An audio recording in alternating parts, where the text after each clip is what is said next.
Задам вам тое ж самае пытанне, якое задаю сёння ўсім маім гасцям. Гэта галоўная падзея года для рэжыма і галоўная падзея года для дэмакратычных сілаў. Калі можаце, Сцёпа, давай першы. Вызваленне палітвязняў гэта падзея галоўная, а вось для каго, для дэмакратычных сілаў ці для рэжыму я нават сам не магу адказаць на гэта, але кожны працуе так, як можа, рэжым працуе так, як ён можа працаваць, дэмсілы робяць тое, што ў іх сілах, але не ўсё ад нас залежыць, бо міжнародны геапалітычны кантэкст таксама уплывае. Таму вось для мяне і для рэжыму, і для дэмсілаў вось вызваленне палітвязняў гэта падзея. Это галоўная падзея года. Артём? Скорее всего, самая главная падея – это непризнание Лукашенко. Это важно, потому что он весь год занимался тем, чтобы хоть как-то показать, что что-то меняется в Беларуси. В том числе освобождение политзаключенных делается непосредственно из-за того, что на Лукашенко оказывают серьезное давление, так или иначе европейские лидеры, демократические силы, и поэтому Лукашенко вынужден под давлением освобождать политзаключенных, чтобы хоть как-то оставаться на плаву. И непризнание Лукашенко – это самый главный плюс, так скажем, демократических сил в принципе и всего белорусского общества, кто не поддерживает диктатора. Самое главное, с точки зрения режима, как блогер скажу, что мне кажется, что осознание того, что блогеры это важно, что блогеры общаются с людьми, что классические медиа, сколько бы у них ни было ресурса, они не в состоянии добиться той коммуникации с людьми, которую может добиться блогер. И поэтому они приняли решение в прямом смысле слова создавать блогерское сообщество в Беларуси, причем платить им заработные платы. Что из этого получится, это другая тема, но это важное событие, которое так или иначе, с которым мы столкнемся и будем с ним бороться. Вау. Прям ты стрэліў у самае яблычко, потому что гэта было першае моё пытанне. Я прачытаў даклад Цэнтра новых ідэяў, мэпінг беларускай прапаганды, у якім яны прыходзяць да высновы, што ў Беларусі сапраўды ў 24-м годзе рэжым стварыў фактычна сваю сетку праўладных блогераў, якія хваляць, кажуць вельмі добрыя рэчы, там ледзь не пра нашае шчаслівае дзяцінства распавядаюць. Ёсць аб'ектыўныя даследаванні, якія паказваюць, што сапраўды у іх ёсць аўдыторыя. Пра што гэта сведчыць? Не ведаю, што гэта таксама азначае для нас, прыхільнікаў пераменаў. Тое, што яны навучыліся працаваць так, як трэба працаваць сапраўды, і як гэта павінна праца ісці з гэтага боку дэмакратычных сілаў, так званых таксама, таму што Расія, напрыклад, укладае ў прапаганду толькі афіцыйна паводле бюджэту $4 мільёны на дзень, а ў той жа час дэмакратычныя сілы маюць медыі, напрыклад, 8 мільёнаў толькі на год. Пра грошы была гаворка нядаўна, гэта іншая тэма, але яны сапраўды навучыліся, каго можна кранаць вось гэтай прапагандай. І растуць прарасійскія арыентацыі не толькі з-за таго, што зачыненыя межы і што візы складана атрымаць, але 65% паводле даследаванняў сацыёлага прафесара Вардамацкага ўжо выступаюць за цесныя сувязі з Расіяй, і такога высокага выніку вельмі даўно не было, было каля 50%.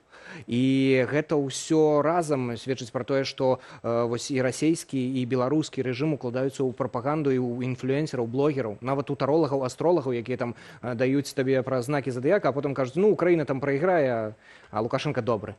І штосьці такое. І гэта ўвесь час ідзе, а з гэтага боку мы маем, што маем, так як кажуць. Артём, раней мы смяяліся з гэтага ўсяго, так? Згадайце першых гэтых блогераў, першыя гэтыя спробы чырвона-зялёны контент ствараць. Гэта было смешна, выбары-дурыбары, вельмі ненатуральна. Ці яны навучыліся і цяпер працуюць больш прафесійна, ці гэта далей смешна? Нет, они учатся. Они учатся, и зачастую мы видим практически свободных блогеров, которые пишут что-то от себя, но в какой-то определенный момент дают то, что им говорят.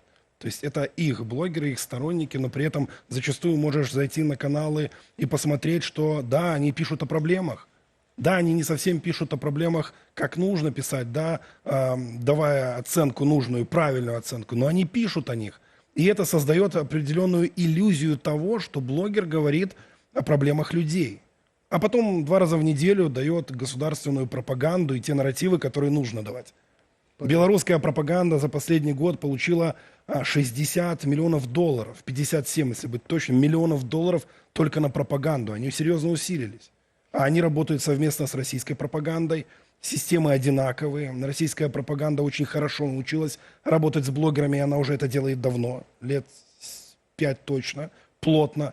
И поэтому, да, действительно, они серьезно нарастили силы. Плюс шмат што робіцца пад прымусам, ім трэба проста задзейнічаць адміністрацыйны рэсурс і, напрыклад, скупіць таксама вось прымушаюць рэкламу на дзяржаўных каналах купляць тыя ж прадпрыемствы Беларусь Калій, і гэта таксама яшчэ дзесяткі мільёнаў дадатковых долараў, з якіх не плаціцца падатак паводле указу Лукашэнкі. І гэта ўсё ідзе, плюс прымус блогераў, такіх як Кабікоў, напрыклад, які з самым нібы папулярным блогерам з Беларусі Уладам А4, хоць ён прамове с Путиным сказал, что он уже наш российский отечественный сегмент Ютуба будет защищать, и потом Ютуб упал, але гэта іншая тема. Але яны скупаюць вось Кабікова, які з А4 працаваў, Кокобай, то бок яны просто про Менск там распавядаюць штосьці, а потым штосьці там чырвона-зялёнае з'яўляецца, так, просто 10 там 10.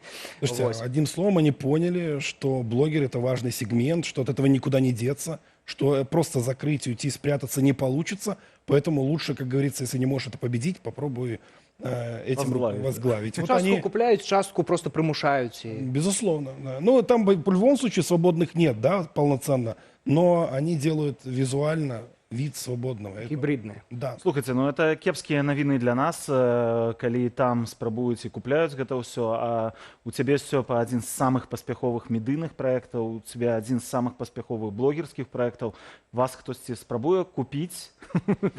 Нас не, і нам нават прапановаў ніякіх няма, і гэта добра, бо мы застаемся незалежнымі. Мы паказваем таксама на сваім прыкладзе, як можна застаючыся незалежнымі, таксама ствараць контент, які будзе запатрабаваны, які можа сам сябе акупляць, напрыклад, з той жа манетызацыі. Хаця вось адна з незаслугаў дэмсілаў, напрыклад, што вось усе заяўлялі, што мы там на сувязі з Гуглом, з Ютубам, і ў той жа час Ютуб пад канец года блакуе манетызацыю ў Беларусі. І ў той жа час кажуць, ну не працуйце на рэжым, як мага менш плаціце падаткі, але Ютуб манетызацыя зараз недасяжная для грамадзян Беларусі. Яны не могуць проста ствараючы нейкі контент таксама зарабляць, не на рэжым працуючы.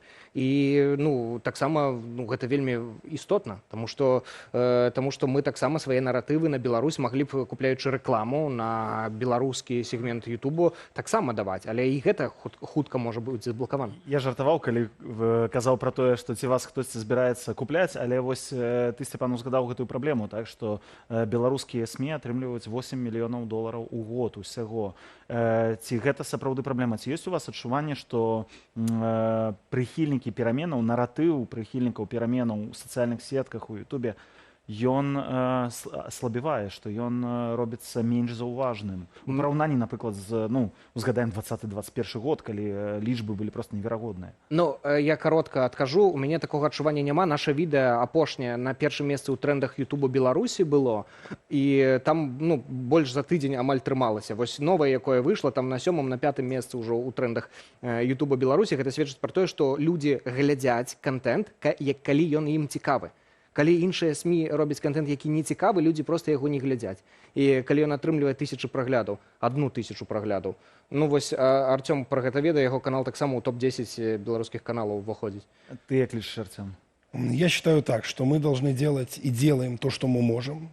А люди, которые смотрят YouTube, я говорю сейчас про YouTube непосредственно, это люди, которые ощущают правду. Мы можем много рассказывать, могут вкидываться в белорусских пропагандистов и блогеров кучу денег, но все равно это не даст как такового итогового результата. На долгосрочную перспективу нам нужно самим, демократическим силам, обратить внимание на блогеров, чтобы перестали считать блогеров какими-то не такими, опасными, потому что тоже же боятся, чтобы блогер что-то лишнего не сказал про демсилы, понимаете, очень тоже тонкая грань такая, это тоже такая определенная Я игра. часамі гляжу зараз, напрыклад, Сергея Петрухіна, ён не Красавчик. баіцца нічога. Послушайте, Сергей Петрухин, это блогер из старых, если он говорит что-то, и у него есть доказательства, и он говорит на основании чего-то, почему бы и не сказать? Спектр меркаванняў гэта добра, гэта сапраўды незалежная пазіцыя. Конечно, мы должны говорить все, что видим, и тогда оставаться блогерами. Иначе по-другому, если будет как-то по-другому, то чем мы будем отличаться от них? А вы адчуваеце вось гэтую падтрымку? Адчуваеце нейкую, не ведаю, пачуццё, што вы ствараеце пэўную вартасць, так? Ці вас ацэньваюць іншыя, напрыклад, дэмсілы, напрыклад, тыя, хто аказвае дапамогу фінансавую, незалежным СМІ, праектам розным. Вы адчуваеце гэтую дапамогу? Вы нас пригласили в такое время, нам приятно. Мы вот отчуваем, что ваше внимание от Белсату – это важно. Безусловно, вот такие моменты для нас тоже важны, что мы работаем вместе, что у нас одни интересы, одни цели, и это хорошо. Ну, мы адчуваем перш за ўсё ціск рэжыму і памятаем, што блогеры былі першымі, каго пачалі прэсаваць яшчэ да 20-го года. На мяне крымінальную справу ў 18-м годзе завялі, супраць Арцёма ўвесь час ішоў ціск. І Лукашенко вось нядаўна, ён вельмі вялікую вагу надае менавіта медыям, блогерам, СМІ, тым, хто працуе з інфармацыяй, распаўсюдам інфармацыі. Указ нядаўна Лукашэнкі быў, што абавязкова крытыку адсочваць усім чыноўнікам і на яе рэагаваць. Вось таму яны такіх гібрыдных таксама ствараюць, пра якіх Арцём распавядаў, блогераў, які нібы крытыкуюць уладу, але бяспечна, да той мяжы, да якой магчыма. Ну і ціск увесь час ідзе. Мы былі, і вось кажуць, медыа чацвёртая ўлада. Я думаю, у Беларусі гэта другая ўлада пасля Лукашэнкі, таму што это сапраўды працуе з розумамі людзей. І ціск ідзе, прызнаюць экстрэмісцкімі, тэрарыстычнымі. Мы былі першым медыа ўвогуле у свеце, пэўна, якое было прызнана тэрарыстычнай арганізацыяй. Мы жартуем, што 5 мільёнаў, больш за 5 мільёнаў падпісантаў, яны ўсе як бы тэрарыстамі, ну дэ-факта, калі лічыць паводле рэжыму, лічацца. Якія аб'ядноўваюць. Ну, это смешно, конечно. Тады давайце планы вашы на 25-й год. Што далей рабіць? Як выходзіць вось на больш шырокую аўдыторыю? Як быць цікавымі? Як ты, Сцепан, кажаш, быць трэба цікавымі і таму заставацца ў павесцы? Снять белые перчатки и бороться с режимом Лукашенко. Называть вещи своими именами и не пытаться играть. Не забывайте, что происходит в белорусском сегменте. Они называют нас как хотят, критикуют нас как хотят, а мы в белых перчатках пытаемся во что-то играть. Мы, играя по их правилам в шахматы, никогда не победим их. Мы должны бороться с режимом Лукашенко, бороться, и с пропагандой бороться. И только так мы что-то сможем достичь. Иначе... То бок быць больш рэзкімі? Конечно, безусловно. Такімі як Азаронак? Антыазаронак такі? Нет, ну послушайте, Озаренок — это игра на жестких эмоциях, да, на негативе. А я говорю о том, что нужно называть не президент Республики Беларусь Александр Григорьевич, там, да, не хотелось произносить этого вслух, но а говорить о том, кто он есть на самом деле, да, называя его именем, не стесняясь. Яны працуюць не па правілах, яны працуюць не па стандартах. Я не кажу про тое, што нам трэба таксама працаваць не па стандартах, але нам трэба таксама працаваць па розных кірунках, па розных франтах, і блогерскім кірунку, і простай мовай да звычайных людзей, і бізнес-мовай да бізнесменаў, да інтэлігенцыі сваёй мовай. І гэта праца павінна ісці, і кожны ў межах сваёй межы адказнасці павінен як мага больш. Вось кожны за сябе адказвае. Я, напрыклад, не магу адказваць за дамсілы, я адказваю толькі за канкрэтны свой інфармацыйны кірунак. І мы зараз уваходзім у топ-5 беларускіх каналаў у Ютубе паводле рэйтынгу інфаполісе незалежнага Міхаіла Дарашевіча. І акрамя нас усе каналы там гэта дзяржаўныя. Гэта СТВ, ОНТ, Белта. І адзіны канал, які ўваходзіць. Топ-10 ужо лепш. І вось каб у наступным годзе топ-5 каналаў было 4 нашых, незалежных, і адзін дзяржаўны для спектра меркаванняў. Я все сказал.